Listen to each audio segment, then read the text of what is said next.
I remember this one time I was on a bus headed home when I came across this young lady named Martha. See, Martha was a fair-looking, short lady with a typical Zambian outlook of someone in their mid-30s. When I spotted this young lady, I decided to speak to her, not because of her physical appearance, but because she looked very, very disturbed. As I spoke to her, I later realized that she had come out of a 2-month rehabilitation program due to mental issues. But when I realized the cause of the mental issues, my heart broke. Being married at the age of 17, she faced a lot of problems in marriage. But not once did she realize that the husband would be the biggest problem that she would ever face in that marriage, as he abused her both physically and emotionally. She went on further to explain how each night felt like the end of the world as the anxiety exhaustion seeped deep into every single cell of her body. She went on further to explain how it felt like needles were pricked in alcohol were being pierced onto her skin.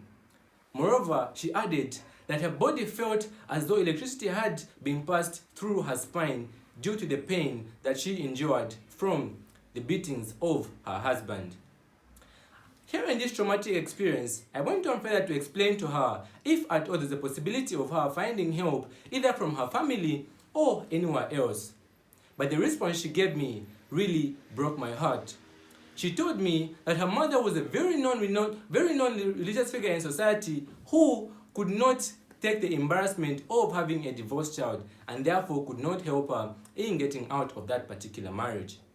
She went on further to explain how she had thought of committing suicide on many counts but could not do it when she thought of the future of her 4 children without her in the picture. The moment I stepped out of that bus, my heart was with that woman as I thought of how many more women out there that were facing the same exact problem or possibly worse. And when I came to Morocco in 2019, I realized that the country was facing a similar problem but on a larger scale. According to a study carried out by the Moroccan Federation of Women's Rights League, within a space of 2 years, Morocco had seen a rampant increase of 31% of cases of violence against women, with 2021 alone recording over 161,000 cases, 388 in particular.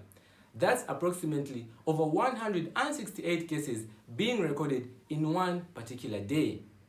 Now, seeing these figures, it calls for action because it means there's something that we are not doing right as society. It is time that we protected our women, and it's time that we changed our own societal norms and practices that have normalized this particular act. If we protect our women, we are advocating for a better Morocco. Because in the words of Grace Kelly, women are a pillar of the family. And if we protect a family, we are protecting the community, which later means that we are protecting Morocco at large. For a better Morocco, let us start off by protecting our women. Let us start off by changing the societal norms and practices that have been normalized by educating the citizens of the country of the effects of violence against women. Let us start off with these are the root causes of the problem at hand. For a better Morocco, let us start off by protecting the women.